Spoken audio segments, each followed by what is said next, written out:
Bonjour, bonjour à tous. Déjà, donc bienvenue à e-commerce connect. Donc moi, je suis ravi de vous voir tous ici. Je pense que pour les visiteurs, j'ai le vidéoprojecteur dans les yeux. Donc pour les visiteurs, en fait, je pense que je vous ai tous à peu près eu au moins une fois au téléphone. Ça me fait plaisir de vous voir. Je suis en fait l'organisateur de l'événement e-commerce connect. Donc je suis Alain Guillet. Voilà, donc bon, je vais vous présenter brièvement en fait ce qu'est e-commerce connect. Donc c'est un événement où il y a des conférences, des workshops organisés toute la journée, des rendez-vous d'affaires, des temps forts pour pouvoir vous rencontrer, pour pouvoir networker ensemble. Le principe étant de faire maximiser en fait le nombre d'échanges sur la journée, donc que ce soit au déjeuner, au petit déjeuner, comme que vous venez d'avoir, mais aussi pour le dîner pour ce soir au Lucas Carton. D'ailleurs, si certains souhaitent participer, il reste encore 2 ou 3 places, donc n'hésitez pas à me solliciter dans la journée si vous me croisez en fait dans les couloirs. Voilà, sinon, on va commencer par une plénière, la plénière d'ouverture, donc sur le marketing Facebook. Quel est-il aujourd'hui? Alors pourquoi est-ce que l'on a mené en fait cette conférence aujourd'hui? Parce que en fait, récemment, je suis tombé en fait sur un article d'un journal e-business qui traitait en fait de certains problèmes que rencontraient les plus grands acteurs de l'e-commerce, les plus grandes marques en fait, pas forcément de l'e-commerce mais de marques en général, sur leur communication et sur leur taux d'engagement que pouvaient générer leurs fans sur leur page fan Facebook. Et donc du coup j'ai souhaité et désiré en fait organiser une conférence sur ce thème-là. Donc bien sûr j'ai invité Facebook, mais malheureusement ils ont décliné l'offre. Bon, c'est comme ça. J'ai réussi à avoir des personnes très intéressantes qui vont pouvoir témoigner du coup sur cette conférence. Donc j'introduirai tout à l'heure. Bon, sinon, à part ça, je vais donc remercier bien sûr toutes les personnes qui m'ont aidé à encore une fois organiser cette seconde édition d'e-commerce connect. Donc, que ce soit les sponsors, que ce soit les membres du comité de programme. Je pense à Géry Duvet qui est en train de discuter et qui m'appelle une fois toutes les 2 semaines pour me dire « Alain, comment ça va? Ça se passe bien? Est-ce que tu as rempli du monde? Est-ce qu'il y a assez de visiteurs ?» À chaque fois, je lui dis « Oui, il n'y a pas de problème, tout roule. » Et puis, toutes les personnes qui communiquent autour de cet événement, je les remercie encore une fois. Donc, je vais laisser la main à Aymeric Ernoux, qui fait partie de la société Agorapulse, qui va pouvoir donc présenter cette conférence sur le marketing Facebook. Et nous allons donc pouvoir entendre les témoignages de Paul Chopin de Janvry, de la société Groupon, et Tatiana Lupard, de la société Orientis, donc pour Kousmiti. Voilà, merci. Bonne journée. Merci. Yeah. Ouais, on va s'asseoir. Bonjour à tous, merci de vous être levés tôt. Nous aussi on s'est levés tôt. Alain m'a appelé il y a 1 mois ou 2 pour me dire voilà, je voudrais organiser quelque chose sur l'efficacité ou la performance du marketing sur Facebook. Et son premier point c'était je lis partout que les pages Facebook ne touchent plus personne, que la portée des pages Facebook est tombée. Alors le premier point d'introduction que je voulais faire avant qu'on se présente nous-mêmes, c'est le marketing sur Facebook, ça n'est pas que les pages Facebook, mais c'est vrai qu'on s'est un peu focalisé là-dessus aujourd'hui, même si on va essayer d'aborder un petit peu plus que les pages Facebook. C'est beaucoup d'outils payants qui fonctionnent assez bien, on va essayer de les aborder un petit peu. Mais on va faire un peu le point sur nos expériences, sur les chiffres qu'on a, parce qu'on a pas mal de chiffres qu'on voudrait partager avec vous, et sur l'expérience de Tatiana chez Kousmiti et de Paul chez Groupon. Donc on a intitulé ça, c'est un peu ronflant, mais ce qui fonctionne et ce qui ne fonctionne plus. On ne va pas évidemment voir tout ce qui fonctionne et ce qui ne fonctionne plus, parce qu'on n'a pas le temps en 3 quarts d'heure. On va commencer par présenter, je vais laisser se présenter nos intervenants. Donc Tatiana Lupard de Kousmiti, avec son handle Twitter, si vous voulez lui dire bonjour sur Twitter. Bon, alors le lien sur Twitter n'est pas bon. C'est pas bon? Il y a un E après le N. C'est Tian. Ah oui, t'as raison. Voilà. Bon. T-I-A-N-E-L. Voilà. Pas de souci. Bonjour à tous, donc moi je suis Tatiana Lupard, je suis responsable digital et e-commerce pour le groupe Orientis, qui comprend les marques Kousmiti, donc qui est la marque de thé un peu plus connue que les autres on va dire, donc il y a également Love Organic, il y a également d'autres marques de food comme Marlette. Voilà, donc je gère toutes les activités donc digitales sur les réseaux sociaux, également les partenariats et tout ce qui est e-commerce, e-shop, acquisition, etc. Voilà, donc la particularité de Tatiana, s'il y en a qui se retrouvent dans son profil, c'est qu'elle est un peu la femme orchestre du digital chez Kousmiti, et que le community management et le social media, c'est une partie de ses missions et de son rôle. Donc après, voilà, on va passer à Paul. Alors Paul, c'est un homme orchestre aussi, mais avec une autre configuration chez Groupon, qui est un petit peu une société un peu plus importante où les rôles sont un peu plus distribués. Donc je vais te laisser te présenter. Paul Chopin-de-Janvry, donc je travaille chez Groupon depuis 3 ans. J'ai la chance de m'occuper de tout ce qui est communication, relations presse, social media, merchant marketing, et je m'occupe même de la com interne. Voilà, on est une société dans 48 pays. Aujourd'hui en France, on continue à se développer. On parlera de Facebook qui a été un des points majeurs de notre développement au début en France. Et aujourd'hui, comment on l'utilise plus en mode communication, et le Twitter est le bon. Le Twitter est bon, hein, là j'ai pas oublié de... Ok, super. Donc voilà, on a vraiment 2 profils très différents, et je sais pas, on ne vous connaît pas encore, et je sais pas parmi vous lesquels s'identifient plus à un profil homme orchestre ou femme orchestre, ou à un profil un peu plus spécialisé. Mais ça sera intéressant d'avoir leur retour, et de voir un petit peu comment ça se passe chez eux, et comment ça s'est passé pour leurs marques, puisqu'évidemment les marques sont très différentes l'une de l'autre. Donc pour moi, je suis entrepreneur depuis une quinzaine d'années dans les médias sociaux et le marketing depuis une quinzaine d'années. Alors avant, ça s'appelait les communautés, ça avait un autre nom, mais le nom a changé, mais les problématiques restent les mêmes. C'est le 4e projet que j'ai lancé, qui a démarré en 2011. Donc c'est un logiciel de gestion de présence sur les réseaux sociaux, Facebook entre autres, Twitter et d'autres qui arrivent. Ma société, elle est basée à Paris, mais aussi à San Francisco, parce qu'on s'est très vite rendu compte que d'être franco-français dans cet univers-là, c'est pas quelque chose qui fonctionnait. Et bien, nous en a pris, parce qu'aujourd'hui, on a uniquement 25% de notre clientèle qui est française et 75% qui est à l'international dans 138 pays différents. Donc s'il y en a parmi vous qui ont vocation à créer des solutions dans le logiciel d'une manière générale, plus particulièrement dans le marketing et ou les médias sociaux, je vous conseille d'être très international tout de suite et de ne pas rester franco-français. Ça, c'est c'est le fruit de mon expérience. On a développé pas mal d'outils, dont un outil gratuit qui est un outil de baromètre qui permet de comparer les performances de sa page Facebook à la moyenne des performances des pages Facebook de taille similaire. Et grâce à cet outil-là, on a collecté beaucoup d'informations, et on va essayer d'en partager. Je vais essayer d'en partager un peu avec vous aujourd'hui pour essayer d'en retirer un petit peu des enseignements ou des inspirations.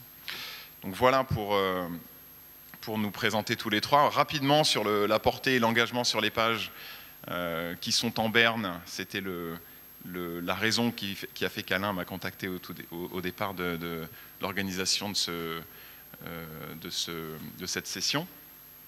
Donc vous avez dû lire beaucoup, les pages Facebook n'atteignent plus que 6% de leurs fans, préparez-vous à une portée zéro, plus personne ne va voir ce que vous publiez sur vos pages Facebook. On a eu beaucoup de presse et d'articles dans la blogosphère autour de cette thématique, qui n'étaient pas totalement dénués de fondement, mais qui étaient très alarmistes et très pessimistes. La question qu'on peut se poser, c'est est-ce que c'est vraiment le cas pour tout le monde? Alors ça, c'est les données qu'on a nous dans notre baromètre. On a à peu près 8500 pages aujourd'hui. Il faut savoir que quand une page s'installe sur ce baromètre, elle va rester 2 mois parce que les tokens d'autorisation Facebook ne sont valables que 2 mois. Les gens viennent installer leur page. On va pouvoir synchroniser leurs données pendant 2 mois et puis après, en général, ils ne vont pas revenir tous les 2 mois pour regarder ces performances qui n'évoluent pas beaucoup. Donc ces 8500 pages, c'est un peu sur du tournant de 2 mois. Donc ça se renouvelle beaucoup et c'est des données relativement fraîches. Donc on a 15% de portée moyenne sur les fans sur ces 8500 pages Facebook, mais ce qui est intéressant, c'est qu'on en a qui ont 0,8% et parmi les 5% des plus mauvaises et les 5% des meilleures, elles ont 55%. Donc en fait, quand vous voyez des moyennes, remettez toujours ça dans la case de la moyenne, c'est-à-dire qu'une moyenne c'est une moyenne, mais votre situation à vous, elle est peut-être dans la moyenne, mais elle est peut-être à l'extrême haut de la moyenne ou à l'extrême bas de la moyenne. Donc voilà, je suis désolé s'il y a de l'anglais et du français mélangés, mais comme je passe mon temps à faire des présentations dans les deux langues, des fois je mélange un peu les slides et je m'embête pas à les traduire. Donc voilà. Voilà, votre performance à vous, c'est pas une moyenne. Si vous voulez voir comment vous êtes par rapport à la moyenne sur le pool de taille de votre page, vous pouvez aller gratuitement sur cet outil-là pour comparer vos métriques. L'autre métrique que j'ai trouvé intéressant, c'était de regarder l'évolution. Alors ça, c'est la portée moyenne sur 30 jours. Les chiffres qu'on a vus avant, c'est la portée par poste, donc pour chaque poste individuel. Ça, c'est la portée moyenne sur 30 jours de tout ce qui a été publié sur les pages pendant 30 jours. Et donc on voit qu'on est en octobre 2013 là jusqu'à avril 2014. Donc on voit effectivement qu'il y a eu une baisse aux alentours de décembre. C'était en décembre d'ailleurs 2013 que le buzz a commencé sur cette problématique de reach. On était un peu au-dessus de 60% de portée moyenne sur l'ensemble de notre pool de pages. Et on voit que c'est descendu légèrement jusqu'à un peu en dessous de 60% en avril 2013. Et que cette baisse a continué. Là, j'ai fait c'est des screenshots parce que je n'ai pas les données historiques au-delà de 6 mois. Donc je fais des copies d'écran et puis je les garde. Là, on part de début avril jusqu'à aujourd'hui. Et vous voyez qu'aujourd'hui, on est tombé un peu en dessous de 50, on doit être aux alentours de 46, 47. Donc, sur une année, on est passé de 65 à 45, on va dire, grosso modo. Donc, effectivement, on voit qu'il y a une baisse globale, même si on a toujours une échelle entre des gens qui font très bien et des gens qui font beaucoup moins bien. On a une moyenne globale qui descend quand même de manière assez significative sur la période. Donc oui, ça baisse. Voilà, ça pour répondre à la question. Maintenant, ça ne baisse pas de la même manière pour tout le monde, mais il y a effectivement une baisse globale. Le petit exemple que je voulais prendre juste pour illustrer les particularismes, ça c'est une page d'un ami américain, c'est une page autour des idées de gauche, donc c'est une page très politique, il y a 1 500 000 fans sur cette page et elle a toujours eu une portée, et notamment une portée virale absolument colossale parce que les sujets politiques enflamment un peu les gens, donc les gens partagent, commentent, aiment, etc. Et on voit les j'aime, les commentaires et les partages sur cette page jusqu'au mois de janvier 2013 et il avait vraiment une très très très forte portée virale et une portée organique grâce à cette activité, à cet engagement sur la page. Et en janvier 2014, poum, il y a un coup près qui est tombé. Et janvier 2014 ne correspond pas à une date où quelque chose s'est passé pour tout le monde. Ça s'est juste passé pour lui ou pour les pages qui avaient comment dire, sa façon de fonctionner ou la manière dont elle avait du retour négatif ou un niveau de partage ou un niveau d'engagement, peu importe, mais pour sa particularité, son particularisme à lui, l'algorithme EdgeRank a été changé en janvier et il l'a coupé de pratiquement 60 ou 70%. Donc ça a été assez drastique. Donc voilà, il y a des histoires de moyenne, il y a des histoires globales et il y a des histoires particulières qui sont liées à la manière dont cette page-là ou ce type de page-là fonctionne. L'algorithme va changer un jour, il faut savoir que l'algorithme il change tous les mardis et que d'une manière générale, Facebook fait des releases tous les mardis. Donc si vous avez des bugs sur Facebook le mardi soir ou le mercredi, c'est à cause de ça, ils vont essayer de le réparer rapidement. Et donc l'algorithme change tous les mardis et parfois il va y avoir des choses qui vont se passer, pour le meilleur comme pour le pire d'ailleurs. Hein. On a vu aussi des gens, je pense à la Fondation Abbé Pierre dont on suit les stats aussi, qui ont eu des augmentations importantes sur certains niveaux d'engagement et de portée à des moments qui n'avaient absolument rien à voir par rapport à ce qui se passait pour la moyenne. Donc voilà, ça c'est un peu pour l'histoire. Voilà, quelle est votre histoire? Donc là maintenant je voudrais passer la parole à Tatiana parce que je sais qu'elle a vécu la baisse du reach et que ça a été compliqué, et à Paul. Donc elle a été chez Kousmiti, on va commencer par toi, l'impact de ça, quand est-ce que ça s'est passé, ça s'est traduit comment, c'était quoi, quels ont été les chiffres, etc. C'est arrivé assez progressivement en fait. Donc Kousmiti, c'était une page qui était toute petite à la base, qui a vraiment beaucoup augmenté puisqu'on a été très visible à la télévision, sur d'autres campagnes de communication. Et en plus, on est passé en global page puisqu'on était présent sur de nombreux pays. Donc on a à la fois fusionné toutes nos pages de pays. On a eu énormément de communication, donc on est passé peut-être de 50 000 fans à 150 000 très rapidement. Donc déjà, ça a eu un impact sur le taux de reach de notre page, plus cet algorithme qui a vraiment eu un impact important de notre côté, puisque par exemple, juste un post d'engagement, parce que nous, on est une marque qui marche beaucoup sur l'affect. Kousmiti, c'est du thé très coloré, un peu glamour, un peu baroque. Les gens aiment beaucoup, donc c'est des posts qui vont toucher toutes les personnes. Un post il y a 1 an qui va faire 1500 likes très naturellement en 10 minutes. Maintenant, on va en faire difficilement 150. Donc on a vraiment un effet qui est réel, alors qu'on avait 50 000 fans et maintenant 150 000. Et je vois très bien la portée du reach, donc organique, de chaque post, est vraiment, vraiment en berne. Et c'est un indicateur, donc moi je peux voir parce que je suis administratrice de la page, mais qui a également une incidence, on va dire, en interne, sur les personnes qui vont regarder donc, le nombre de likes par post. Ils se disent, mais que se passe-t-il? Avant, il y en avait plus de 1000, maintenant il y en a 150. Donc il y a vraiment plein de questions qui se posent également sur la pertinence de continuer une page, de continuer à poster. Quels sont les objectifs maintenant d'une page Facebook quand on a un taux de reach qui est à peu près à 6%, nous on est un petit peu au-dessus, mais ça reste quand même très faible.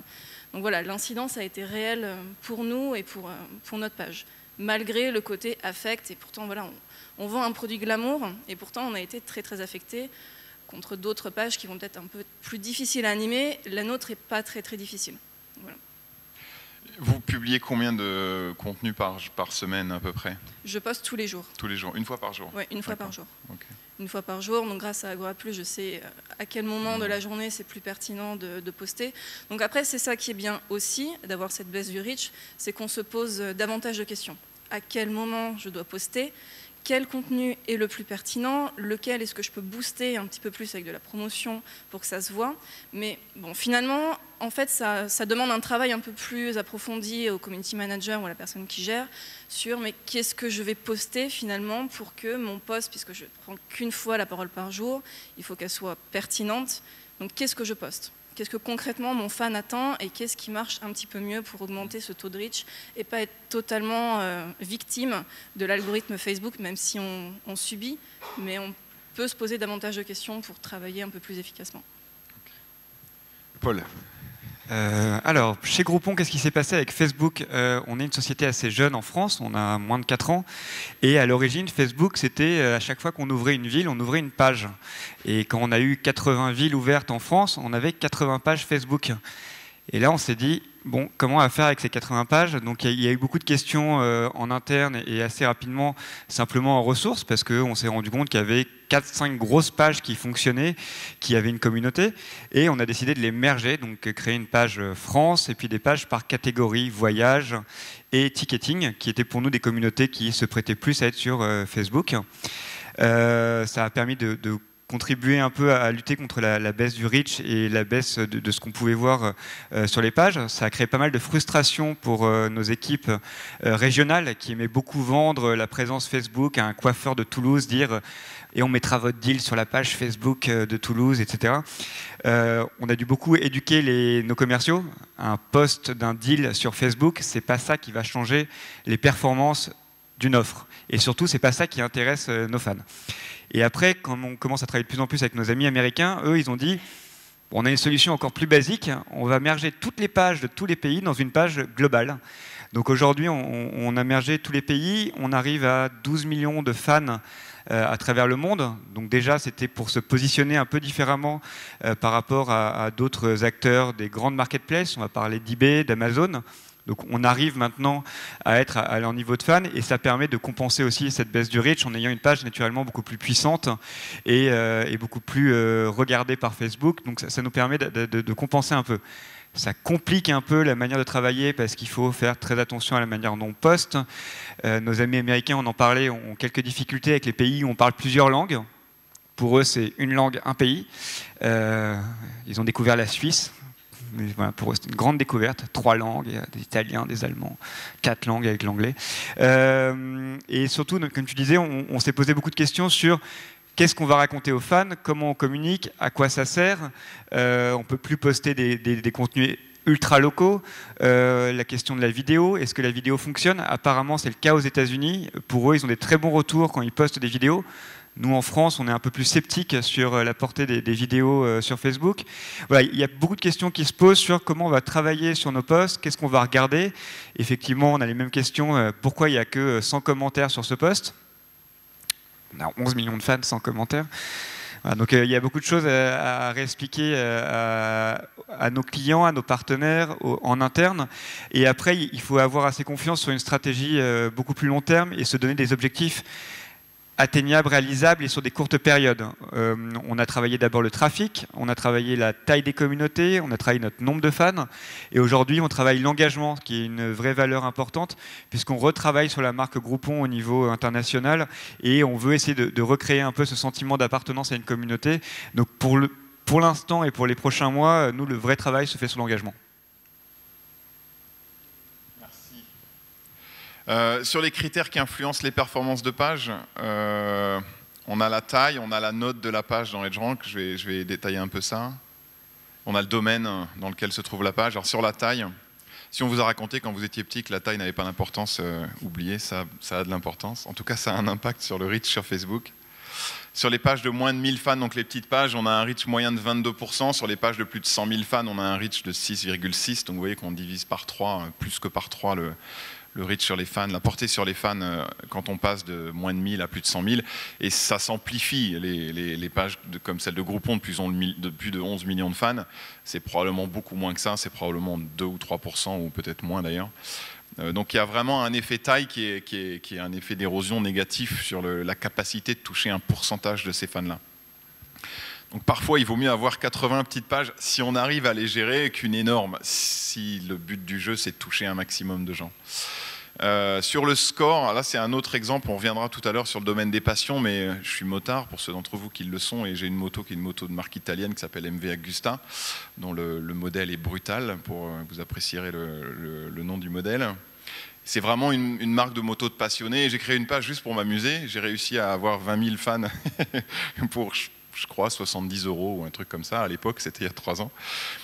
Et je publie pas souvent dessus parce que c'est juste un hobby. Et je me suis amusé à poster. Évidemment, quand je poste là-dessus, c'est l'envolée de likes, de commentaires et de shares qui ferait rougir ou qui donnerait envie ou rendrait jaloux n'importe quel community manager. Et je n'ai pas posté sur cette page pendant près de 9 mois et je me suis remis à faire un post au bout de 9 mois et j'ai eu autant de likes, de commentaires, de shares que 9 mois avant, en pleine période de Reachgate justement. Donc là, on voit les chiffres.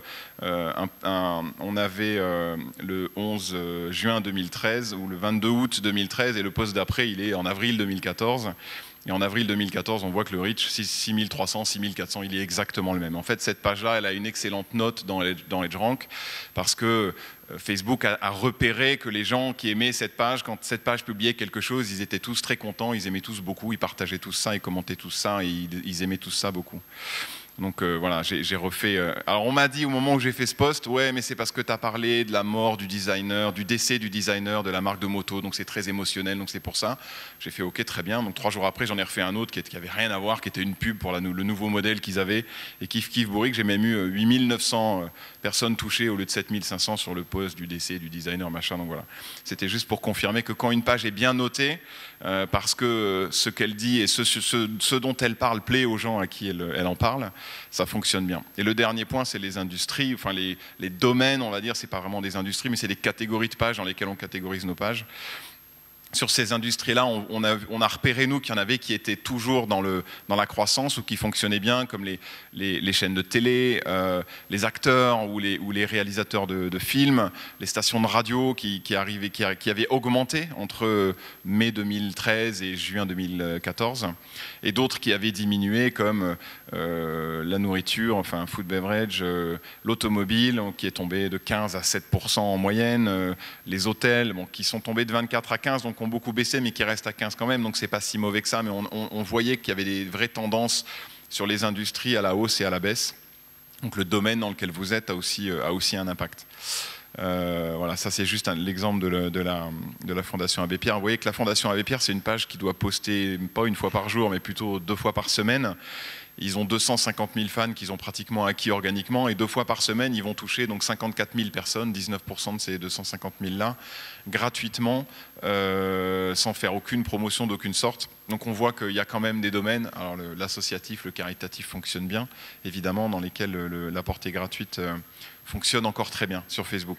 Donc l'expérience de Groupon et de Kousmi, on en a eu un petit aperçu. Tu disais tout à l'heure d'un levier d'acquisition, un vecteur d'image ou un vecteur d'engagement.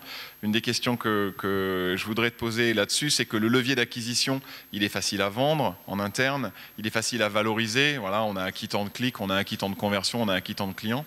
Le levier d'image, d'engagement, de conversation, alors je sais que vous avez quelques exemples de la manière dont vous exploitez ça chez Groupon. Comment est-ce que vous avez, alors si vous avez eu besoin de le faire, mais réussi à le valoriser, à le vendre et à le traquer en interne pour que ça reste quelque chose sur lequel on met un peu de temps, un peu de budget, un peu d'hommes dans la société? Alors, une bonne question. L'acquisition, c'est vrai que c'était, comme je vous le disais, c'était une page, une ville, etc. Donc c'était vraiment un moyen d'avoir une micro-communauté de fans, Groupon dans chaque ville. C'était pratique pour montrer ça à nos commerçants, aux commerçants avec qui on allait travailler. Voilà, ça expliquait bien le modèle. Groupon, c'est du local, regardez, on communique de manière extrêmement locale, pointue. Et on est passé à cette page un peu plus globale, voire mondiale.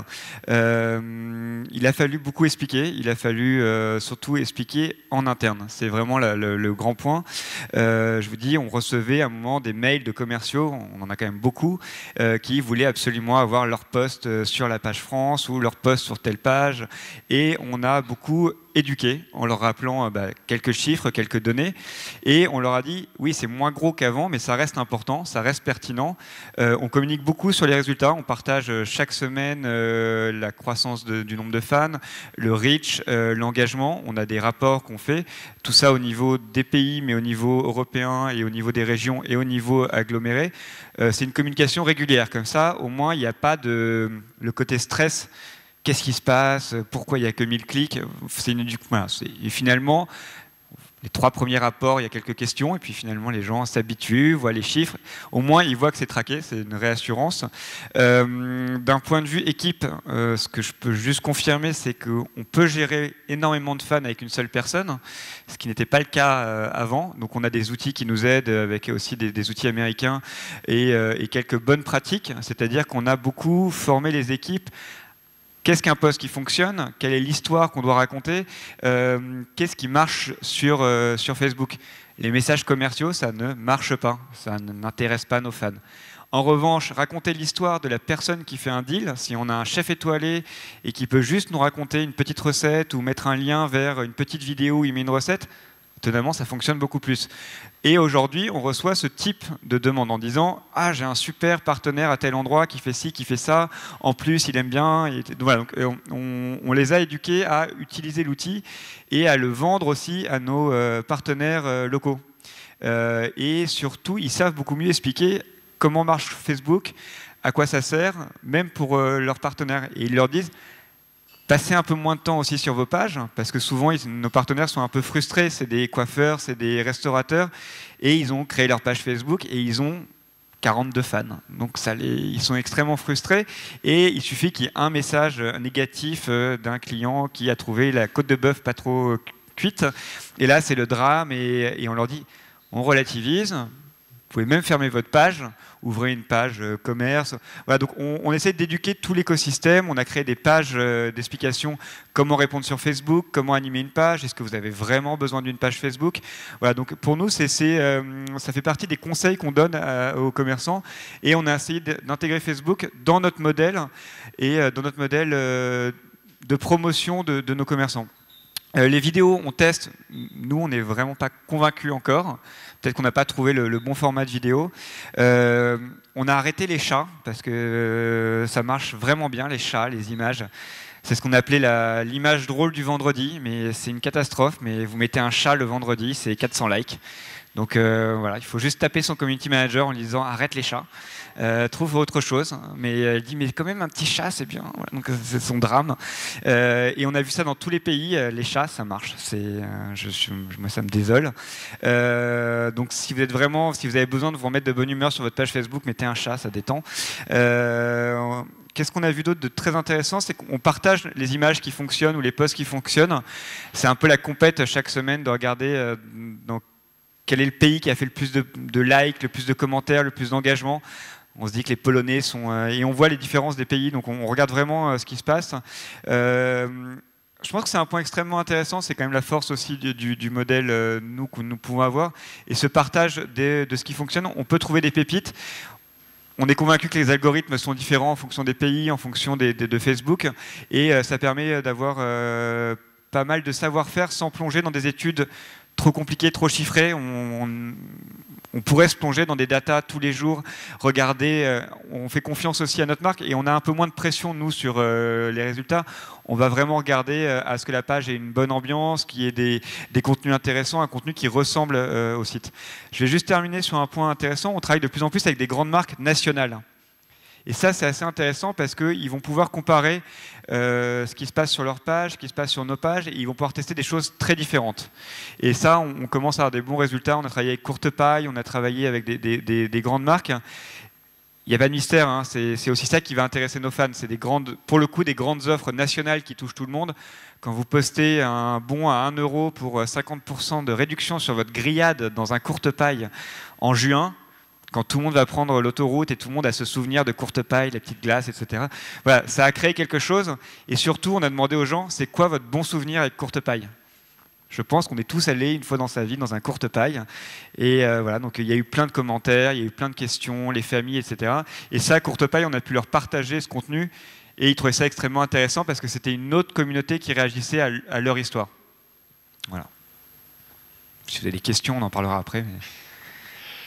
Tatiana, le moment où ça passe de 1000 likes par post à 100 likes par post avec un doublement de fans entre les deux, donc grosse déception. Comment est-ce que derrière ça, donc on a entendu tout à l'heure que ça génère beaucoup de questions, mais à quoi ça sert, mais pourquoi est-ce qu'on fait ça, et pourquoi et comment, vis-à-vis des gens pour qui tu travailles et avec qui tu travailles, comment est-ce que tu changes la manière dont tu expliques, avant on avait ça, maintenant on n'a plus, mais on a encore ça. Qu'est-ce que tu leur présentes pour qu'ils restent motivés à rester sur Facebook et à investir un petit peu de temps et d'argent? En fait, il y a une double stratégie en fonction des interlocuteurs en interne, donc ceux qui connaissent un petit peu et ceux qui connaissent pas trop. On va dire que les posts un petit peu plus stratégiques, donc je vais les booster quasi systématiquement. Donc la portée va être très très augmentée et le nombre de likes va être vraiment conséquent. Donc ça rassure la partie des gens qui vont regarder et se dire « Super, tu as encore 1500 likes, bon finalement c'est qu'il y a certains posts qui marchent peut-être moins bien, donc ils vont partir dans d'autres théories sur peut-être tu devrais poster à telle heure. » Oui, d'accord, bien sûr. Et on continue comme ça. Donc il y a différentes stratégies, on va dire, pour faire passer ça en interne. Après, nous, ce qu'on travaille beaucoup, justement, à cause de cette baisse du reach, donc en fait, avec Facebook, on travaille depuis 3 ans en étroite collaboration. On a eu la chance de les intéresser parce qu'on était un business assez petit pour eux par rapport à d'autres gros clients comme Orange. Donc nous, on était tout petits, mais avec un produit intéressant, un peu glamour, qui touche une cible très féminine. Donc ça les intéressait de travailler avec nous. Et on a eu la chance de tester des choses en bêta testing, donc qui était normalement ouvert auprès d'annonceurs plus gros et qu'ils ont accepté de faire avec nous. Donc depuis longtemps, on va dire, Facebook, c'est un budget conséquent pour notre budget digital. Sauf qu'il y a 2 ans, Facebook, mon budget digital, c'était sur de l'acquisition, sur des tests de solutions assez innovantes comme Offers quand ils l'ont sorti il y a 2 ans. Donc on avait testé en offre Drive to Store. Donc voilà, on testait des choses plus intéressantes. On tester des solutions comme audience, enfin voilà, on essayait de se caler à chaque fois sur les choses un peu nouvelles. Et mon budget Facebook, c'était voilà, sur de l'acquisition, sur de l'innovation, voilà, Kousmiti, ça bouge. Sauf que maintenant, avec la baisse du reach, je suis obligée d'allouer un budget important pour booster mes posts. Donc moi, la conséquence directe, c'est que je vais travailler peut-être de manière moins stratégique avec Facebook, donc sur des solutions moins innovantes, et plus voilà, sur essayer d'augmenter l'engagement des fans, faire un simple boost de posts, ou alors des publicités ciblées. Donc là aussi, on travaille beaucoup sur le ciblage. Est-ce que ce post, on va le cibler juste à notre communauté? Est-ce qu'on le cible donc sur les femmes de 25-35 ans en France, qui habitent Paris, plutôt urbaines, qui aiment bien Fauchon, La Durée, etc. Voilà, donc il y a plein de questions qu'on se pose qui sont très très invisibles pour les personnes qui ne gèrent pas les pages donc en interne, mais ils vont rester motivés parce qu'ils vont voir que sur les postes les plus stratégiques, comme la semaine dernière on a lancé une nouveauté, là sur un poste de ce type, donc évidemment j'ai fait un petit peu de promotion, voilà, on va dépasser les 2000 likes, on va avoir un vrai engagement, on va avoir 600 commentaires. Il se passe des choses. Donc pour les choses importantes, on va dire que les fans sont quand même là, malgré la baisse du reach. Et ça, c'est des choses en interne qui continuent de bien passer. Ils voient qu'il se passe quelque chose encore. Donc en fait, la qualité est restée la même, les fans sont toujours prêts à aimer et à commenter, mais il va falloir que tu payes pour qu'ils le fassent comme Exactement. avant. C'est la seule différence, c'est que les fans n'ont pas changé, sont toujours aussi intéressés par notre produit, sauf quand ils ne le voient pas, il ne se passe rien. Si c'est pas indiscret, ça coûte combien de booster un post pour passer des 100 likes aux 1000 likes et aux 600 commentaires? En fait, ça dépend vraiment de mon ciblage. Si j'ai envie de cibler uniquement ma communauté, ça va me coûter beaucoup moins cher que si je me dis je vais cibler la femme qui habite Paris et qui aime Fauchon, etc. Donc celle-là, elle coûte très cher? Celle-là, elle coûte très cher. Si vous êtes une femme qui habite Paris et qui aime Fauchon, likez mes très posts. cher. Donc voilà, le budget s'adapte vraiment en fonction de la stratégie qu'il y a derrière sur qui j'ai envie de cibler sur ce poste-là. Pour info, moi je dépense au moins 250 $ par poste qui a une conséquence commerce, enfin vente derrière. Et quand c'est juste du contenu et de la promo de contenu, à mon niveau, donc on n'a probablement pas les mêmes budgets, mais c'est au moins 50 à 80 $. Quand on voit l'argent qu'on met pour créer le contenu, on se dit que si on ne dépense pas un petit peu pour le promouvoir, au moins sur Facebook, c'est du gâchis. Mais on a fait quelques tests sur des promos de posts. Alors déjà, c'est un peu galère parce qu'il faut mettre sa carte bleue. Et comme on est une boîte internationale, on n'a pas de carte bleue. Donc j'ai mis ma carte bleue et j'ai très rapidement arrêté de faire des promos de posts. Ça coûte très cher. Oui, ça fonctionne. Mais nous, le retour sur investissement, on ne le voyait pas tout de suite et on s'est dit oui, ça fait plaisir, on voit un compteur qui augmente, on ne sait pas bien, pour traquer les ventes, est-ce que c'est vraiment ça qui a un impact? Donc typiquement, les promoted posts, tous les pays ont fait des tests, tout le monde a conclu que oui, ça fonctionne et on a tous conclu qu'on allait arrêter parce que on allait arrêter de donner de l'argent à Facebook. Voilà, on va pas se... Donc, pour la partie publicitaire, nous, c'est l'équipe display, pub qui s'en occupe, avec des critères beaucoup plus classiques. On fait du retargeting. C'est les équipes à Dublin qui s'en occupent. On a juste travaillé avec eux, nous, en France, pour leur dire, voilà le type d'offre qui fonctionne en France. On n'est pas américain, on n'est pas allemand, on n'est pas italien, donc arrêtez de mettre les mêmes choses. Pour ceux qui connaissent les pubs Facebook, les pubs Groupon, si vous vous souvenez, il y a 4 ans, on faisait des sushis qui volent sur des fonds noirs. Donc voilà, on va essayer d'éduquer un peu les pays. Aujourd'hui, ça fonctionne beaucoup mieux. On est très basique, on reprend le visuel de l'offre. On a standardisé un peu tous les process. Mais moi, je demande à mon équipe, en tout cas en termes de com', d'arrêter de me parler de dépenser de l'argent ou des postes. Voilà, on le sait, si on dépense, ça va avoir plus d'efficacité. Mais voilà, et on travaille avec les... Ça nous demande d'être plus réactif, plus intelligent, de mieux s'adapter. Sur la partie publicitaire, je laisse les gens qui font de la pub le gérer. Ils le gèrent très bien. Ils ont des budgets beaucoup plus conséquents. En termes de marketing, Groupon dépense beaucoup d'argent, on nous le reproche assez. Mais voilà, c'est sur Facebook, gérer ça comme un canal de pub. À part, si vous avez les moyens de le faire, si vous avez le temps, avec un community manager, on peut gérer des grosses pages, on peut faire beaucoup de choses. Nous, le gros changement qui était important, c'est le changement sur les règles pour tout ce qui est jeux concours. Le fait de pouvoir lancer des jeux concours beaucoup plus rapidement, sans toutes les réglementations, sans le risque de se faire bannir. Nous, c'est très simple, c'est des choses qu'on monte très rapidement avec nos partenaires. Offrez-nous un coupon sur les 300 que vous allez vendre. On va faire un post, on va faire gagner un coupon. Ça fonctionne, ça plaît aux gens, ça crée du dynamisme. Donc voilà, il ne faut pas en abuser, mais c'est des choses qui fonctionnent bien. Et ça, c'est un changement de règle qu'on a tout de suite... qu'on a tout de suite utilisé à notre avantage parce que c'était un vrai blocage et qu'on ne voulait pas en plus payer ou prendre le risque de se faire déférencer si on n'utilisait pas une box certifiée par Facebook, etc. Mais il faut se tenir au courant parce qu'effectivement... Attention, tu dois quand même faire un règlement et le déposer chez un huissier. J'ai ma ligne budget, règlement chez les huissiers. Voilà, donc effectivement, c'est juste le règlement chez les huissiers. Pareil, expliquer à un Américain qu'il faut un budget pour un règlement chez les huissiers quand on fait un concours, c'est assez drôle. Mais ça, ils l'ont à peu près intégré et c'est la seule dépense quasiment qui nous autorise, en tout cas sur notre partie sur Facebook. Alors, tu dépenses de l'argent, Tatiana, pour redorer un peu et montrer que ça fonctionne encore, c'est pas mort, c'est juste la question est juste de ne plus toucher assez de gens pour avoir l'engagement qu'on obtenait avant. Chez Groupon, vous avez dit, on sait que ça marche quand on promeut, mais ça ne sert à rien, ça n'a pas d'impact, donc on ne va pas le faire. Sur notre partie, communication. Oui, non, il n'y a pas de jugement de valeur, c'est juste un choix. Et dans mon cas de figure, moi je dépense beaucoup d'argent pour le contenu, il me coûte, il me prend du temps. Donc ne pas dépenser 30 ou 40 $ pour qu'il soit vu par 1000 personnes au lieu de 50, pour moi c'est juste un non-sens, donc il faut le faire. Donc on voit bien qu'on a tous des motivations différentes pour dépenser un peu d'argent pour mettre en avant le contenu. C'était juste le petit point que je voulais soulever rapidement. Donc les canaux payants, ce qui fonctionne, on l'a abordé un peu. Moi, il y a juste un point que je voudrais aborder rapidement. C'est quand vous... Alors, je sais que chez Groupon, la partie payante, elle est gérée à Dublin et elle n'est pas gérée à Paris. Mais quand vous dépensez un peu d'argent avec une vocation à créer du chiffre d'affaires ou à créer du trafic ou du lead, en 2 mots, qu'est-ce que vous avez fait que vous ne faites plus et qu'est-ce que vous faites aujourd'hui et sur lequel vous concentrez vos efforts en acquisition payante? Tatiana. Donc en acquisition payante, on avait testé pas mal de choses il y a 2 ans, puisque c'était l'époque où Facebook voulait vraiment prouver qu'en e-commerce, Facebook pouvait fonctionner. On a fait pas mal de tests. Nous, c'est quelque chose qui ne fonctionne pas. Typiquement, le fan qui est sur Facebook n'a pas du tout envie d'être redirigé sur notre site. Donc on avait des résultats pas bons du tout. On avait des taux de rebond très importants.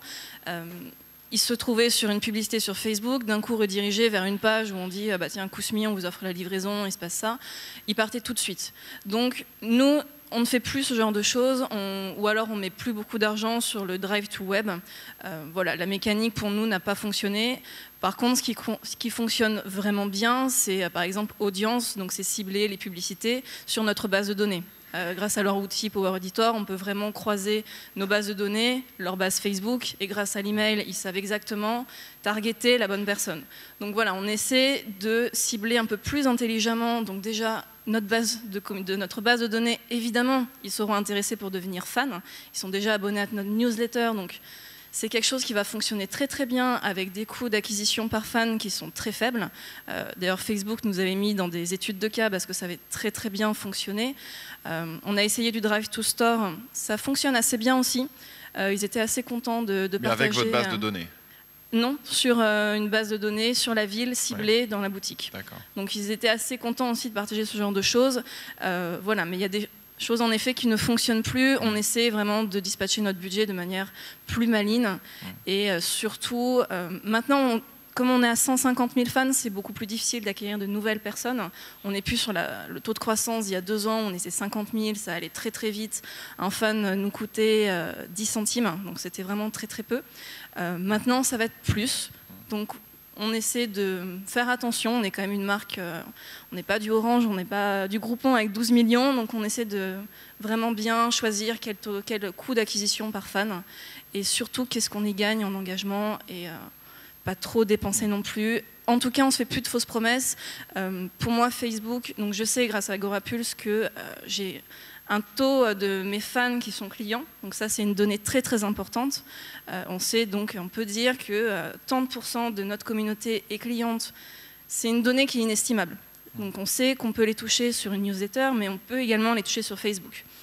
Donc ces gens, si je peux les avoir organiquement, c'est très bien, mais on fait vraiment beaucoup plus attention, et on va dire que les posts promotionnels, en effet, ça fonctionne moins bien. Donc là où on va booster un petit peu, c'est sur du contenu, parce qu'on sait qu'il va y avoir 1000 partages, il va y avoir 1000 commentaires, il va se passer quelque chose. Et ensuite, juste après, on met une petite promotion. On essaie de jouer intelligemment pour noyer un peu le fan entre de l'affect et du business. Mais je pense que le fan Facebook n'est pas très très prêt encore à être trop sollicité sur du business, plutôt sur de l'animation, sur du concours, sur des cadeaux, des privilèges.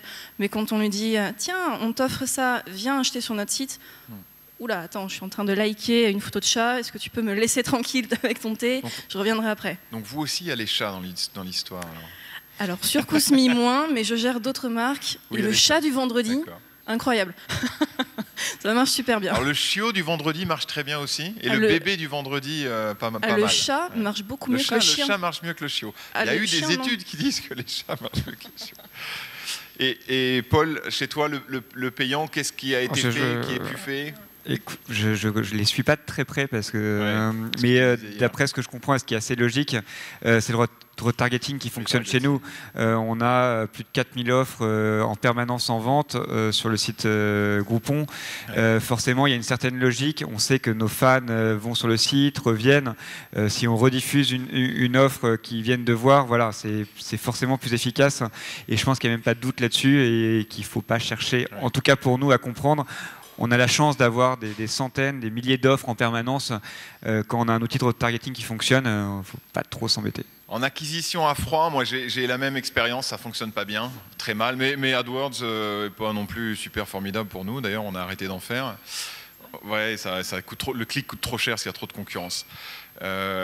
En acquisition sur quelqu'un de nouveau qui n'a jamais entendu parler de vous, ça fonctionne vraiment, ça coûte beaucoup trop cher. Par contre, c'est vrai qu'en reciblage, les coûts peuvent être très intéressants. Mais après, à l'intérieur du reciblage, il y a certaines pages qu'on reciblera et qui fonctionneront mieux que d'autres, ou certains produits, ou certaines offres, ou certaines villes, ou certains pays. Donc même dans le reciblage, il faut aller tester ce qui fonctionne et ce qui fonctionne mieux et ce qui fonctionne moins bien. Mais c'est ce qui est le moins onéreux en acquisition de chiffre d'affaires pur et dur. Et effectivement, tout ce qui est custom audience, et même lookalike de 1%, le plus proche, le plus affinitaire sur les custom audience, ça peut fonctionner à des coûts corrects. Maintenant, ça reste des coûts et ça reste des budgets, et c'est compliqué de le faire scaler à l'infini. J'ai essayé beaucoup de fois, mais là, j'ai un peu, pour l'instant, je mets un peu en pause parce qu'on a du mal à faire scaler ça en canal d'acquisition. Les autres réseaux sociaux, ça donne quoi? Alors vraiment en 2 secondes, parce qu'après, on voudrait passer à autre chose, mais voilà, Facebook, il y a beaucoup de il y a des problèmes, ça ne fonctionne pas forcément idéalement comme ça le faisait il y a 3 ans. Mais alors, est-ce qu'il y a des alternatives? On a abordé ça rapidement hier, Tatiana, les Twitter, les Pinterest, les Instagram. Comment Facebook, par rapport à ces alternatives, reste ou ne reste pas le plus important ou le favori dans votre mix? Pour moi, il y a vraiment Facebook et les autres. Ça reste le plus important pour nous. Twitter, on le privilégie pour du conversationnel, mais il ne se passe pas grand-chose. Instagram, par contre, c'est formidable pour notre marque. Par contre, ce n'est pas cliquable, donc c'est vraiment juste pour de l'image, de la notoriété, pour faire vivre une expérience. Par contre, nous, en termes de business, ça ne nous fait pas grand-chose. En tout cas, on ne peut pas le traquer. Mais c'est un outil qu'on travaille pas mal. Et Pinterest, pour moi, également pas de business là-dessus, mais juste de belles photos, de belles images, quelque chose qui va être important pour Kousmi, mais on n'y passe pas trop de temps. Tu dirais que malgré ses défauts, Facebook reste celui où on fait de l'image, mais on peut aussi éventuellement faire un peu de business et mesurer quelques trucs, quoi. Quand même, oui. Et Google+, je l'utilise simplement pour faire plaisir à Google. Google+, ouais. Je rigole. Ouais. Non, mais vous avez raison. J'utilise juste pour faire plaisir à Google et pour améliorer un petit peu le référencement, mais bon, je fais un petit copier-coller de mon post Facebook, je le mets sur Google+, et ça marche très très bien. Et là, par contre, t'as pas 1000 likes. Non, 1000 plus non. 1. Non, j'ai 2 plus en général. C'est pas mal. C'est bien. Non, c'est cool. Paul? Nous, c'est pareil, hein, c'est Facebook. Twitter, on regarde, c'est le seul qui a une audience un peu importante. Non, Facebook. Et chez nous, Instagram, Pinterest, Google+, on fait plaisir à Google aussi. Voilà, malheureusement, c'est Facebook qui reste le plus gros, le plus puissant et qui le plus tangible et où on peut traquer. On ne peut pas traquer les autres et ça prend beaucoup de temps de gérer tous les réseaux sociaux. C'est la discussion qu'on a tous les jours avec les community managers. Mais si on veut une stratégie sur chaque réseau social, ça prend du temps. Ok, on va avoir une stratégie sur Facebook et on déclinera après. Twitter, conversationnel et un peu de SAV. Sur Facebook, on a vu une petite problématique de SAV à un moment qu'on a réussi à régler en créant des pages de forum internes qu'on gère, et ça c'est une bonne solution, en mettant une équipe aussi du service client dédiée sur Facebook. Au moins il n'y a plus de discussion. Et nous on regarde un peu YouTube, les vidéos, etc. Mais Facebook reste aujourd'hui assez incontournable. Dans notre expérience à nous, Twitter marche très bien pour faire des relations publiques. Alors ça ne marche pas pour faire de la vente, ça ne marche pas pour essayer de faire beaucoup de trafic, à moins d'avoir déjà à la base un énorme trafic et énormément de tweets sur ce trafic. Et par contre, pour être en relation avec des gens ciblés, nous on utilise ça beaucoup pour avoir des conversations régulières avec tous les community managers d'agences dans tous les pays du monde dans lesquels on est présent. Et c'est vrai que Facebook ça sert à rien, enfin il n'y a pas d'autre moyen que Twitter pour essayer d'aller parler à cette personne-là, parce que c'est cette personne-là avec qui on a envie de créer une relation et d'engager une conversation pour être dans leur radar et pour être reconnu par eux. Donc ça a cette utilité-là. Mais il n'y a pas d'utilité. L'utilité business, elle est lointaine parce qu'on est d'abord dans la construction de relations avec cet outil-là. Nous on teste un tout petit peu LinkedIn parce que ça touche des professionnels et qu'on commence à regarder. Leur outil n'est pas si mal fait, ça permet de voir un peu comment ça fonctionne. C'est pareil, c'est plutôt des déclinaisons de postes ou d'un peu de contenu, mais on commence à regarder sur du recrutement et sur l'acquisition de prospects pour le coup et de professionnels. Voilà. Mon expérience, c'est que c'était très cher. Le clic On LinkedIn paye pas, était nous. déjà 10 fois plus cher que le clic Facebook au départ. Et donc, à la fin du tunnel, on arrivait à des coûts d'acquisition trop onéreux pour nous, quoi. Donc voilà, on a fait un peu le tour. La place dans le mix marketing, on l'a évoqué 2-3 fois. Une page Facebook, c'est pas, ou un compte Twitter ou autre chose, ou Instagram ou Pinterest, c'est pas nécessairement une obligation pour tout le monde. L'importance, c'est de bien connaître évidemment ses moyens, ses ressources budgétaires et humaines. Et voilà, est-ce que je peux m'engager là-dessus et y investir un petit peu ou pas? Et en général, quand on peut pas ou qu'on se rend compte que ça va être difficile, il vaut mieux pas y aller. Parce que ça prend du temps, ça coûte de l'argent, et il y a beaucoup d'incertitudes sur le chemin, enfin, on l'a bien vu aujourd'hui. Mon conseil, et je pense que le vôtre sera le même, si vous n'avez pas de quoi y dédier un peu d'argent et un peu de gens, je pense qu'il vaut mieux pas aller trop vite et trop loin sur les pages Facebook et le reste. Le SEO reste ce qui nous apporte, nous, et je pense que ça doit être vrai pour vous et probablement pour vous aussi, le plus l'organique SEO Google, ce qui nous apporte le plus de trafic et le plus de business. Je pense qu'en termes de chiffre d'affaires, quand je regarde mon Google Analytics, ça doit pas être loin des 85-90%. Voilà, donc c'est vrai qu'on va avoir, il va être intéressant de plus investir sur le SEO et le contenu que d'investir sur Facebook pour un business comme le mien avec les ressources. Après, en fonction du format, la conclusion peut être différente, mais je ne sais pas si vous êtes d'accord avec ça. Je dirais que ce sont des investissements secondaires par rapport aux investissements primaires de SEO ou de contenu ou de retargeting AdWords ou de choses comme ça. Oui, alors j'ai pas du tout cette même portion sur le SEO. Moi, c'est vraiment SEM et SEA qui... C'est SEM, oui, d'accord. oui, Ouais. qui m'apportent énormément de trafic et de business. Donc on voit que les situations sont différentes. Oui, voilà. Ouais. Donc ça, c'est vraiment ce qu'on travaille, nous, en premier avec le CRM. D'accord. Et chez Groupon ? Je ne vais pas dévoiler des grands secrets. Oui, je pense que c'est les mêmes SEO, et puis pas mal de display, de affiliation, quoi. On utilise les canaux assez classiques. Une fois de plus, nous, notre vraie problématique, c'est de trouver des gens qui arrivent à diffuser l'ensemble de nos offres au bon contenu. Donc voilà, après, c'est plutôt eux qui vont... L'affiliation fonctionne bien et ils optimisent pas mal nos pages, donc c'est assez utile. Alors, je voulais partager avec vous des exemples de pages qui sortent de mon baromètre. Donc, les chiffres sont les chiffres de leur stats sur des choses qui marchent bien. Alors, c'est juste handpicked. Il y en a 7 ou 8. Il y en a 2-3 dans le e-commerce d'ailleurs. Tout ce qui est événementiel, alors ça, voilà, ça c'est un concert d'électro, amateur d'électro dans la salle, non? Un concert d'électro en Hollande.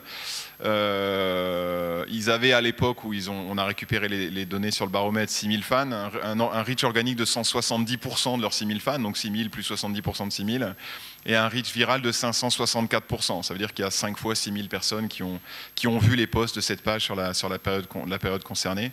Bon, voilà juste un exemple, c'est une vidéo d'un début de DJ qui doit être très connu et qui a dû le reprendre sur sa page.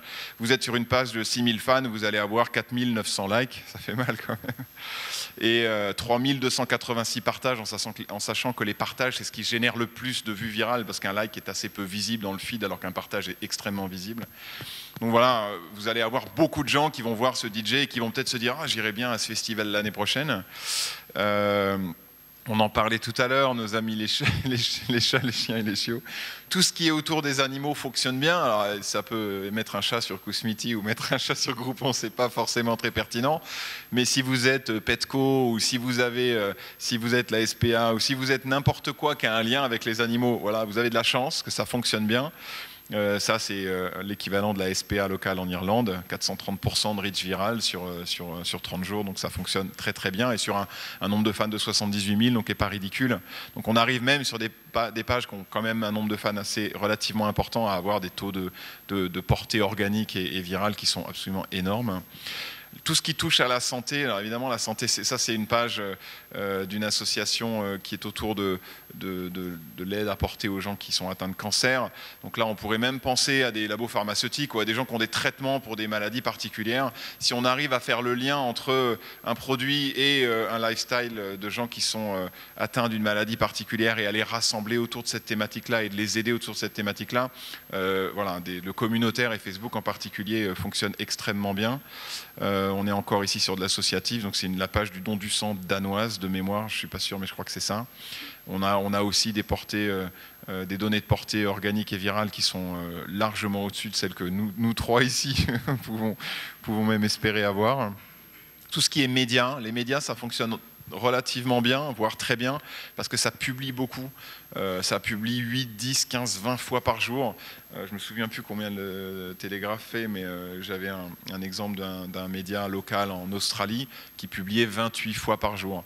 Et donc comme ils démultiplient ces publications, même s'ils n'ont que 10, 12, 13% à chaque fois, mais ils vont au travers de la journée toucher beaucoup de gens. C'est pour ça que je posais tout à l'heure la question de la fréquence de publication, parce que la fréquence de publication, quand on peut le faire, quand on a des choses intéressantes à publier ou amusantes ou attractives tout au long de la journée, c'est la fréquence de publication et le truc le plus simple pour compenser un peu la baisse globale de la portée de la page sur une période donnée.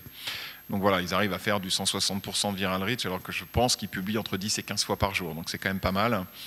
Alors ça, c'est un e-commerçant français, ou un commerçant et e-commerçant, ils ont les deux, ils ont des boutiques et un site web, je crois. Ils vendent des accessoires moto, alors ils vendent des casques, des blousons, des gants. En soi, ça n'a rien de sexy, par contre, ils le vendent à une population qui est très, très communautariste et qui va réagir très bien à du contenu autour de leur domaine de passion et le sujet qui les intéresse. Donc voilà, on est sur un marchand qui vend des gants, des casques et des motos, et il fait 111% de reach viral et 62% de reach organique en moyenne par poste, hein, c'est ce que ça veut dire ça, donc c'est quand même assez important. Sur un nombre de fans qui était à l'époque de 26 000, il est un peu plus depuis, vous voyez. Et vous voyez là, le header, c'est braderie monstre, on peut pas plus vendeur et pushy que ça. Et voilà les exemples. C'est pas du e-commerce, mais voilà, si tu trouves une femme qui aime la moto autant que toi, épouse-la. 966 partages, 3300 likes. Un autre qui se casse la figure et qui va regretter de ne pas s'être équipé, 276 partages. Elles n'ont rien d'extraordinaire, ces publications, mais elles génèrent beaucoup de partages, d'engagement, etc. etc. Ils ont leur petit conseil, si je pouvais leur en donner un, ils ont leur logo, enfin le nom de leur page Facebook sur leurs photos, ce qui est intéressant, mais il ferait bien de le mettre un peu plus visible et un peu plus... S'ils veulent bénéficier de ça pour faire de l'awareness et du branding autour de leur marque, ce serait peut-être intéressant de marquer un peu plus ces imageries avec leur logo. Tout ce qui est famille et enfants fonctionne excessivement bien. Donc ça, c'est un marchand allemand qui vend des vêtements d'enfants. Donc on voit là portée virale 110%, portée organique 44% par poste en moyenne. Donc on est aussi sur des chiffres excellents avec un nombre de fans de 14 000 qui est pas très bas. Juste un exemple, ils ont dit voilà, on a un tissu pour nos prochains vêtements d'enfants. Voilà 9 exemples de tissus lesquels vous aimez. Et là-dessus, vous arrivez à avoir 309 commentaires, ce qui est aussi relativement important, juste pour choisir un tissu organiquement. Tout ce qui est lifestyle, cuisine, maison, design, etc. fonctionne également assez bien, avec un viral reach relativement important et juste un post, voilà, ce post de cookies d'Halloween avec des araignées dessus, 14 632 partages pour un seul post. Donc voilà. Si la base de fans de cette page aime la cuisine et avoir des idées un peu créatives, un peu sympas pour sa fête d'Halloween, ça fonctionne assez bien. Alors après, on a aussi tout ce qui est personnages publics, politiciens, sport, automobile, jeux vidéo. Il y en a beaucoup d'autres qui fonctionnent bien. La clé, c'est qu'elles sont toutes relatives à un centre d'intérêt qui intéresse vraiment les gens. Et ça, c'est le truc difficile à trouver. Pour nous, c'est très difficile, parce que nous, on n'a pas... Moi, j'ai du mal à avoir ce truc qui passionne les gens, donc c'est compliqué. Donc je suis obligé de payer un peu pour être vu. Chez Groupon, il y a peut-être moyen de le faire, mais alors il va falloir aller chercher au micromètre, en fonction de chaque offre, qu'est-ce que peut toucher le chef étoilé, tiens, ça va être la cuisine, et ça va être l'escalade, et ça va être l'hélicoptère, et je sais pas quoi. Donc c'est peut-être compliqué d'arriver à entraîner autour de ça. La vraie question que vous devez vous poser, c'est est-ce que je peux m'approprier un centre d'intérêt fort, une passion, un sujet qui fédère ou pas? Et si j'ai une idée, comment est-ce que je pourrais m'approprier ce truc-là? Sinon, il faudra continuer à mettre un peu d'argent pour pouvoir toucher sa base de fans et ses audiences sur Facebook. Voilà, on avait prévu d'essayer de parler avec vous, mais je pense que là, on ne va pas avoir le temps du tout. Donc voilà. Ouais, s'il y a des questions... on serait content d'y répondre. Ou si vous avez une problématique particulière liée à Facebook ou aux réseaux sociaux pour laquelle vous aimeriez du conseil gratuit, Tatiana, Paul et moi sommes à votre disposition. Dites-nous. Oui.